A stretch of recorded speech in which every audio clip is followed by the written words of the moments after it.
Assalamualaikum warahmatullahi wabarakatuh.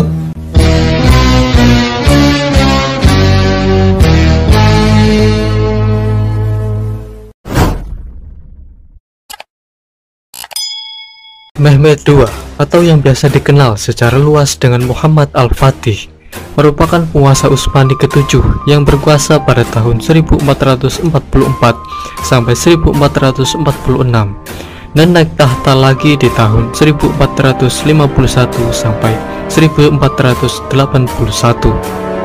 Pencapaiannya yang paling terkenal adalah penaklukan Konstantinopel pada tahun 1453 yang mengakhiri Kekaisaran Romawi Timur, dan karena itu ia pun mendapat julukan Sang Penakluk atau Al-Fatih.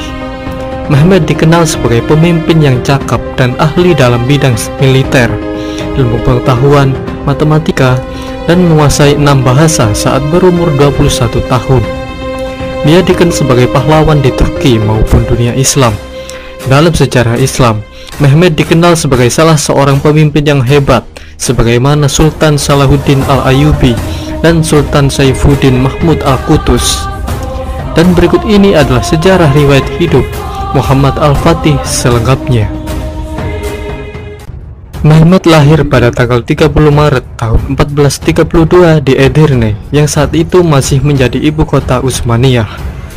Dia merupakan anak dari Sultan Murad II dan Huma Hatun. Saat Mehmed berusia 11 tahun, dia dikirim untuk memerintah wilayah Amasya.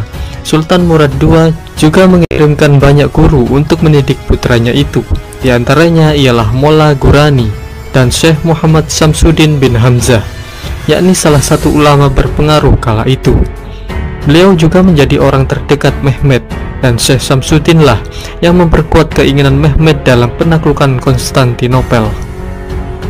Setelah ayahnya mengadakan perjanjian damai dengan Kadipaten Karaman di Anatolia pada tahun 1444, Sultan Murad yang sebenarnya lebih tertarik dalam masalah agama dan seni daripada politik, turun tahta dan menyerahkan tahtanya kepada Mehmed yang saat itu masih berumur 12 tahun. Dengan situasi seperti ini, Wazir Agung atau Perdana Menteri saat itu, Chandarli Halil Pasha, memiliki kendali kuat atas negara. Walaupun begitu, pengaruh Halil Pasha masih tersaingi oleh Syekh Samsuddin yang sangat dekat dengan Mehmed.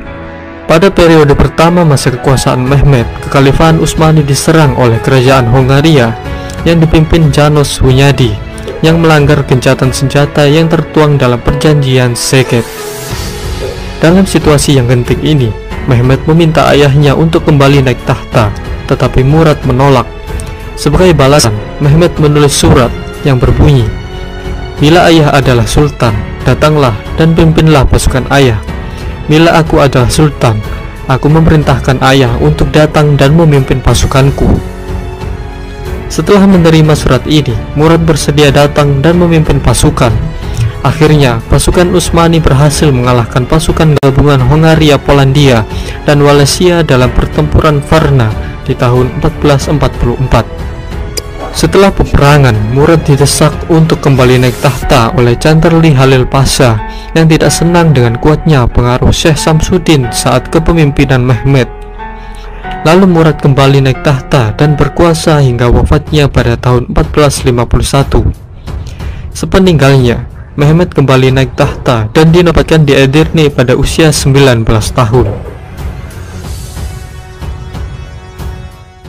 Sebelum Mehmed berkuasa, kota Konstantinopel telah melalui berbagai upaya penaklukan yang telah dilakukan oleh banyak pihak, termasuk para pemimpin muslim dari generasi ke generasi, yang diawali oleh Muawiyah bin Abi Sufyan. Namun semua upaya itu gagal. Meski begitu, sebelum tahun 1453, hanya satu kali kota ini berhasil ditaklukkan, yakni pada masa Perang Salib keempat. Tapi setengah abad kemudian, pihak Nisea berhasil merebut kembali Konstantinopel dan memulihkan kekuasaan Kekaisaran Romawi Timur di tahun 1261. Ketika Mehmed kembali naik tahta, dia memusatkan perhatiannya untuk memperkuat Angkatan Laut Utsmani untuk persiapan penaklukan Konstantinopel. Kemudian Sultan Mehmed membangun benteng Rumeli Hisari di tepi Selat Bosporus. Karena dengan adanya benteng ini, Utsmani bisa memiliki kendali penuh atas Selat Bosporus. Setelah pembangunan benteng, Mehmed memerintah pemungutan pajak pada setiap kapal yang melewati selat. Namun pihak Venesia mengabaikan peraturan tersebut, dan akibatnya kapal mereka tenggelam hanya dengan satu tembakan meriam, dan semua awak kapal yang selamat dihukum penggal, kecuali kapten kapal yang jasadnya dipajang sebagai peringatan bagi mereka yang melewati selat. Saat pasukan Utsmani bergerak menuju Konstantinopel, Syekh Samsudin menemukan makam Abu Ayyub al-Ansori, seorang sahabat Nabi yang meninggal dalam pengepungan Konstantinopel di abad ke-7. Pada tahun 1453, Sultan Mehmed memulai pengepungan Konstantinopel dengan pasukan berjumlah antara 80.000 sampai 200.000 orang, artileri dan 320 kapal. Dan pada awal April, upaya penaklukan Konstantinopel pun dimulai. Pada awalnya, tembok kota dapat menahan pasukan Utsmani, meskipun Sultan Mehmed telah menggunakan meriam yang dibuat oleh Orban, seorang insinyur dari Transilvania. Dalam pengepungan ini, pihak Romawi Timur meminta bantuan dari negara Barat, tetapi Paus memberikan persyaratan agar gereja Ortodoks Timur bersedia bergabung di dalam kewenangan kepausan di Roma. Pihak Romawi Timur pun akhirnya setuju. Lalu beberapa pasukan Barat datang memberikan bantuan, tapi sebagian besar penguasa di Barat sibuk dengan urusan masing-masing dan mengabaikan nasib Konstantinopel. Pada tanggal 22 April, Mehmed memerintahkan agar kapal perang yang lebih ringan segera diangkat ke daratan. 80 kapal diangkat dari Selat Bosporus dan melintasi jalur sepanjang kurang lebih 1 mil yang dibuat dengan kayu. Sekitar sebulan kemudian, Konstantinopel akhirnya berhasil ditaklukkan pihak Utsmani setelah 57 hari pengepungan. Setelah penaklukan ini, Mehmed memindahkan ibu kota Utsmani dari Edirne ke Konstantinopel. Setelah mengambil alih kepemimpinan Konstantinopel, Mehmed mengubah Hagia Sophia yang awalnya adalah basilika ortodoks menjadi masjid. Mehmed juga segera memerintahkan pembangunan ulang kota, termasuk memperbaiki dinding benteng kota, juga membangun istana baru. Mehmed juga memerintahkan pendirian bangunan muslim dan komersial, seperti Masjid Rum Mehmed Pasha. Dari sini, kota berkembang dengan cepat, dan pada 50 tahun mendatang, Konstantinopel menjadi kota terbesar di Eropa. Pada usia 21 tahun, Mehmed sudah menguasai bahasa Turki, Arab, Persia, Serbia, Yunani, dan Latin. Mehmed sendiri juga seorang penyair dan menulis dengan nama samaran, Afni, atau Sang Penolong. Pada masa kekuasaannya, Mehmed mengumpulkan para ulama dan turut menyaksikan diskusi mereka terkait permasalahan agama. Ilmu matematika, astronomi, dan agama mencapai titik puncak pada masanya. Mehmed mengundang ilmuwan dan astronom muslim di istananya. Ia juga mulai membangun universitas, masjid, air mancur, dan istana Topkapi.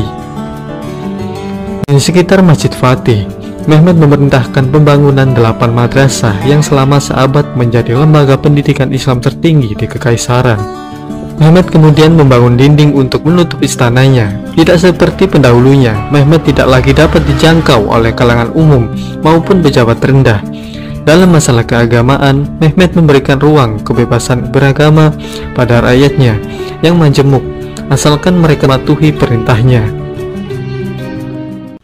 Saat Sultan Mehmed berkuasa, dinasti Utsmani telah menaklukkan banyak wilayah, diantaranya adalah penaklukan Serbia, penaklukan Morea, pendudukan Trebizond, pendudukan Gozaria, dan masih banyak lagi yang lainnya. Tapi di antara peristiwa penaklukan tersebut, penaklukan Wallachia lah yang lebih populer, karena pihak Utsmani saat itu melawan Dracula yang sadis. Seperti inilah kisahnya. Sejak awal abad ke-15, pihak Utsmani selalu berusaha menguasai Wallachia dengan mencampuri urusan politik dalam negeri mereka, tetapi selalu berakhir dengan kegagalan. Kesultanan Utsmaniyah bersaing dengan kerajaan Hongaria untuk mendapatkan Wallachia, dan untuk mencegah Wallachia jatuh ke dalam pengaruh Hongaria, dinasti Utsmani membebaskan Vlad Dracula, sang penyula yang telah menghabiskan 4 tahun menjadi tahanan Utsmani, agar Vlad dapat merebut tahta Wallachia. Setelah melewati berbagai rintangan, akhirnya Vlad Dracula pun berhasil menduduki tahta Wallachia. Dan di tahun 1459, Sultan Mehmed mengirim utusan kepada Vlad yang membawa perintah agar dia segera membayar upeti yang tertunda sebesar 10.000 dukat dan 500 orang untuk bergabung dengan angkatan perang Utsmani. Tapi Vlad menolak, lalu membunuh utusan Utsmani yang datang dan kepala mereka dipaku. Karena utusan tersebut menolak melepas penutup kepalanya, karena mereka melepas tutup kepala hanya di hadapan Allah. Setelah itu, Mehmed mengutus Adipati Nikopolis, Hamzah Pasha, untuk membuat damaian dan jika memungkinkan menyingkirkan Vlad.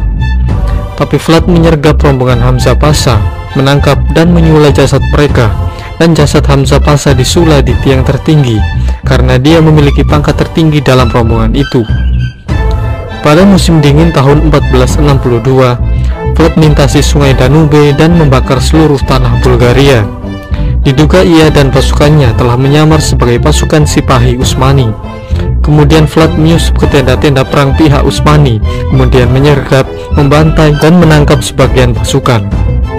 Karena hal ini, Sultan Mehmed sampai mengabaikan pengepungannya di Korintus demi untuk menyerang balik Vlad Dracula di Wallachia.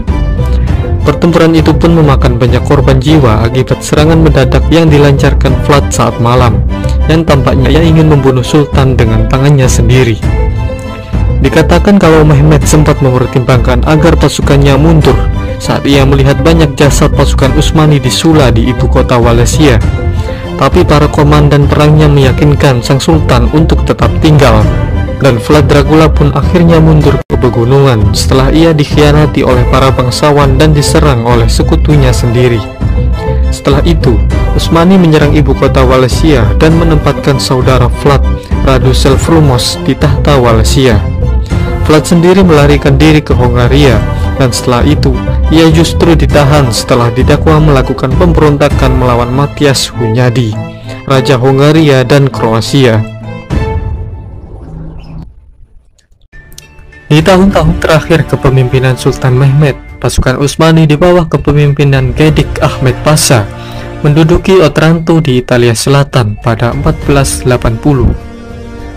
Tapi akibat dari kekurangan makanan, sebagian besar pasukannya mundur kembali ke Albania dan meninggalkan 800 infanteri dan 500 kavaleri untuk mempertahankan Otranto.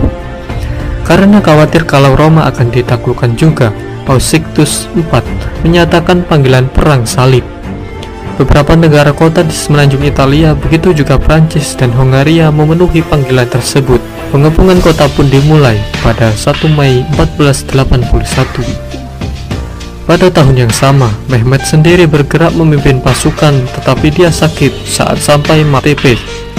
Saat itu Mehmed berusaha melakukan penaklukan terhadap Rhodos dan Italia Selatan, tetapi sebagian sejarawan berpendapat kalau peperangan selanjutnya diarahkan untuk menundukkan Mesir yang saat itu dikuasai Kesultanan Mamluk, juga mengambil gelar khalifah yang dipegang dinasti Abbasiyah yang hidup di Mesir dalam perlindungan Mamluk sejak tahun 1261. Tak lama kemudian, Sultan Mehmed pun tutup usia pada tanggal 3 Mei tahun 1481 di usia 49 tahun. Menurut pendapat sejarawan Colin Haywood, Mehmed meninggal karena diracun putra tertuanya, Bayezid. Berita kematian Sultan Mehmed menggembirakan Eropa. Lonceng gereja didentangkan dan perayaan digelar. Di Venesia, berita itu disebarkan dengan pernyataan La Grande Aquila è morta, atau Sang Elang Agung telah mati. Sultan Mehmed sendiri kemudian dikebumikan di kompleks Masjid Al-Fatih.